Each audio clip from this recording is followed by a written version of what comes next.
Good afternoon. Thanks for joining us today. Billy Ray Irick could be moved to death watch. It's the next stage of Tennessee's death penalty procedure. It'll take effect if the state Supreme Court does not issue a stay of execution today and if Governor Haslam takes no action. Under death watch, an offender is moved from his or her cell 3 days before the execution. That means Irick would move today to a cell closer to the execution chamber. This is also the time when an offender chooses his or her last meal. Irick raped and murdered the 7-year-old Paula Dyer in Knox County in 1985. The Tennessee Supreme Court denied a motion this morning by 5 victims of the deadly 2012 fungal meningitis outbreak to stop Irick's execution.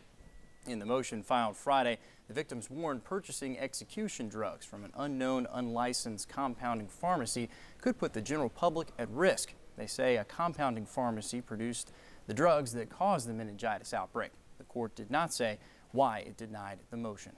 Tonight on the Night Beat, we'll take you through the investigation into Irick's crime, and on our website, why Paula's mother says her daughter is not mentioned enough when talking about the case, and why she says the state should go through with Irick's execution. That's all at WBIR.com.